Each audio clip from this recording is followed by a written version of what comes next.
Bassists! What's your first bassist for me? Slap of the bass. Fuck off. Tim Comerford. From Rage Against the Machine. Or Geddy Lee. From Rush. I'm going to say Geddy Lee. Because Geddy can sing as well. Right.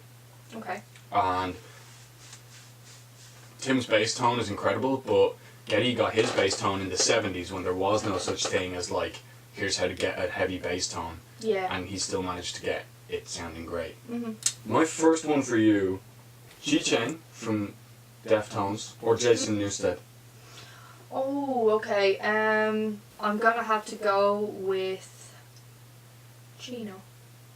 I like Jason Newsted. I think he's really good, but Deftones. Brian Beller. Okay, from Death Clock and... Or Jay from Cancer Bats. I'm gonna say Jay. Yeah? Yeah, because Jay helps do vocals, he helps write some of the riffs, he also does like he does vocal stuff, bass stuff, guitar stuff and drum stuff, and also Brian Beller is a great bass player, but he doesn't really help write the stuff in Death Clock. I know he does other stuff, but you know, Death Clock is my favourite thing from him. So we saw Cancer Bats live as well and they were insane. Yeah, that's a pretty easy decision for me. Okay. My next one for you, for bass players, Alex Webster from Cannibal Corpse. Okay. Or Paul Gray from Slipknot. Again, this is the same as Keith. Just because Paul Gray's dead doesn't mean you have to say he's better. I'm gonna have to go with... Are you trying to like map out Hammer Smash Face in your head and then like and then just like I'm gonna have to go with Cannibal Corpse. With Alex Webster? I'm gonna have to go with Alex Webster, yeah. Okay, nice one. Nice one. I respect that. What's your What's your last one for me for bassists? My last one for you for bassists will be one of mine had Paul Gray in it, so I'm not gonna ask that one. Rex Brown or Cliff Burton. Cliff. Yeah. Yeah. Okay. I mean, you can tell the songwriting change after he died. Yeah. After he was no longer in Metallica, you can tell the songwriting change that happened there, and then the change in sound altogether. Whereas with Rex Brown, he is one of those guys that just wasn't even really remembered that much because he didn't get involved in the drama. But if you listen to Kill Devil Hill, they're okay. You can hear like what kind of sound he must have contributed to Pantera, but you know, from Kill Devil Hill you can kind of it's like it was more Dimebag and Phil for me. Okay. Were the main dudes for Pantera. Cool. Drummers. What's your first one for drummers?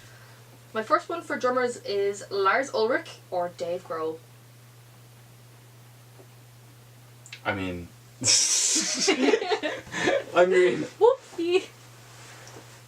Can I say Lars Ulrich because he's a good businessman? Buying some of his artwork now. Oh, I mean, I like Lars as a drummer, but Dave Grohl is better. So Dave Grohl. Yeah, Dave Grohl. It's Dave Grohl. Dave Grohl. Did you ever see that video of him super drunk in the studio with Foo Fighters, just being like he has like sunglasses and he's like laid back on a couch. He's just like, do you know who I am? I was in Nirvana. Like he gets so like offended at someone and has to like explain, or like I don't know if he was joking or if he was just drunk being a dick, but like he was just so into telling people who he was. I was in Nirvana. Joey Jordison from Slipknot or Martin from Cradle of Filth. I mean, really? Martin. Okay. Met him twice as well. Super nice guy. Also insanely good drummer. He is a great drummer. Solid technique. What about songwriting? Because bearing in mind Joey Jordison was the guitarist from Murder Dolls. Yeah. He was in Vimic. He was in what's that other one? Like the ones after Slipknot. I would choose Martin. Definitely. My next one for you. Gene Hoglan. Or Dan Carroll, the drummer for After the Burial. Gene. Gene. Mm-hmm. I mean, the guy was in Testament, Death, Yeah. Strapping Young Lad, Death Clock, every other good metal band since the 90s, like. And I got to, like, walk by him. Turns out the dude's, like, 5'4". You walked by him? Yeah, so we were at a monomarth and I, like, my glasses fell off and I was super pissed and I went outside and it was during a monomarth's set and Testament were supporting. I didn't know that he was in Testament at the time. He walked right by me, like this tall on me. Way. And I, like, turned around after, like, a minute because I had no glasses. I couldn't see him and I just went, is that Gene? And then, and then he was there and he was talking to another guy as well, but at that stage he was, like, 10, 15 feet away and I didn't want to run after him and be, like, a loud guy and drawing attention. Yeah. My second one for you is Thomas Hake or Hack from Meshuggah or Gene Hoglan. I'm gonna have to go with Gene as well. Honestly, I love Deathlock, and the majority of the other bands he's been in, so yeah, Gene as well. That's fair. It's totally fair. Yeah. So, my next one for you for drummers, it's my last one, isn't it? Yeah, this is your last one. So, my last one for you is Mhm. Robert Ortiz from Escape the Fate, Okay. or Brad Wilk, the drummer for Rage Against the Machine. Robert. Really? Yeah, because as far as I know, Brad Wilk doesn't do guitar stuff or vocal stuff. And also, the amount of member changes that Robert Ortiz has been through in his band is kind of messed up. Mm-hmm. And he's still actually the last original member in the band. So I think that's just, like, a testament to the kind of person he is, that he won't give up on something. Yeah. Matt Byrne from Hatebreed. Oh, fuck off. Are you serious? Okay. Or Raymond Herrera from Fear Factory. Raymond. No, but here's the thing, right? Okay. This is what annoyed me. I was Googling to make sure I got his name right. It turns out after Raymond stopped being in Fear Factory, who the fuck became the drummer for 3 years? Who? Gene Hoglan. Like, Really? Yeah, seriously, look. Oh my I god! looked up, like, just to double check, and it's like, are you serious? Yeah, So it's Raymond Herrera from Fear Factory, or it is Matt Byrne from Hatebreed. Raymond. Okay. Any particular reason why? I just prefer Fear Factory. Okay, that's fine. Okay, so... So the last category we came up with was albums. That was so in sync. We didn't even practice that. High five. Next. What's your first album thing that I have to decide between? First album for you is Living Things from Linkin Park or Evil Empire from Rage Against the Machine.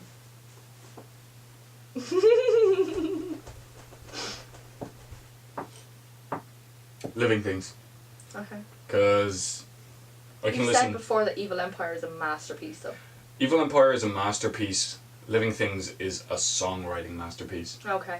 And if you look at, like, Lost in the Echo, In My Remains, Burn It to the Ground, like, those are even just the first 3 songs, like, all the way through, like Castle of Glass, and just every song that's on it is incredible. It's, a lot of people think Hybrid Theory is really amazing, but the thing is, Hybrid Theory has one song that I don't like. Living Things, I love all the songs. Okay. My first one for you is Cryptoriana by Cradle of Filth or Graveyard Shift by Motionless in White. Cryptoriana. Really? Yeah. Definitely. Cradle of Filth. Mm. No, I really like Motionless in White, and I did get to see them perform some of the songs from Graveyard Shift live, and they are really good, but Cradle of Filth. My favourite band. Come on. Yeah. My next one for you is Searching for Zero from Cancer Bats Okay. or Saint Anger from Metallica. Saint Anger. Really? Yeah, I told you this when we were making the list. Nothing's gonna beat Saint Anger, so don't put it in. The reason why I paired the two was because you were like, oh my god, Searching for Zero, whatever you put that up against, it's going to be really hard. And Yeah, but not my favourite album ever. okay. Searching for Cancer Bats though. Yeah, I know, but Saint Anger's like my favourite album ever. Okay. It's not the best album ever, it's my favourite album ever. Fair enough. American Psycho by Misfits. Okay. Or Black Celebration by Depeche Mode. Ooh.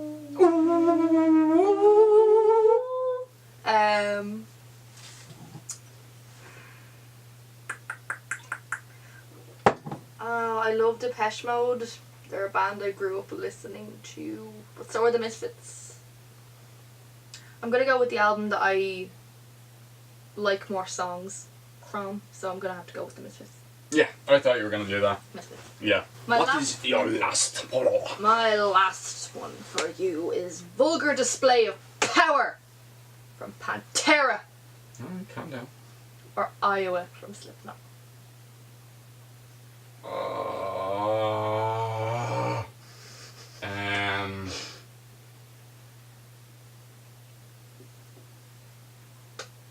Don't know.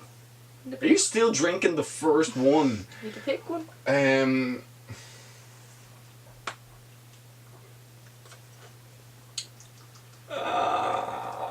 Iowa. Really? Why?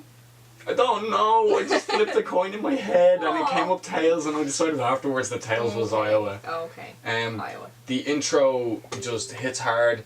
Even though Mouth for War hits hard at the start of Vulgar, the start of Iowa is dark and angry and crazy and sheesh. And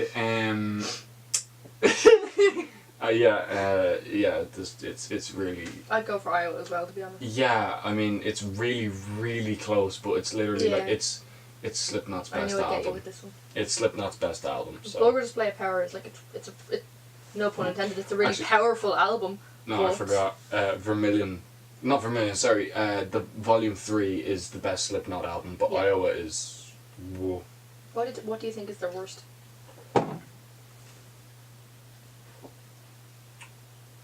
All Hope Is Gone. Do you think so? Yeah. Yeah, it's not actually. I would have to agree. It's not like the worst album ever. Like that's. It has a lot more better songs, but the overall feel of it isn't that great. Whereas Grey Chapter has the least amount of great songs, and the overall feel of it is slightly better than All Hope Is Gone. If that makes sense. Yeah. Are you ready for your final one? Yes. I know it already. I don't even have to read it.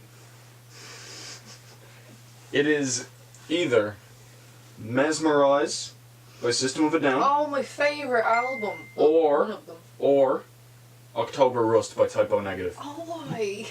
Really? You? Oh my god. Wow. Okay, so Mesmerize. October Rust, I mean. What? I love Which one? No, listen, I'm gonna go with Mesmerize, but I love October Rust.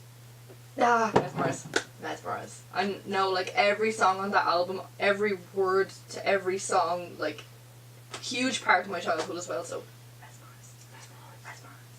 But you get to make you mesmerize me. That's so good. I know. Alright, well that was the video. If you just liked it, then you can feel free to subscribe, like, comment, and do anything else you want, like share the video. You want to shamelessly plug your Instagram here? Follow me on Instagram, VampAnnie. At VampAnnie. At VampAnnie, VampAnnie. I'll put the link in the description downstairs. Yeah. And if you want to see another part of this, we're going to be uploading one at some point, so look forward to that.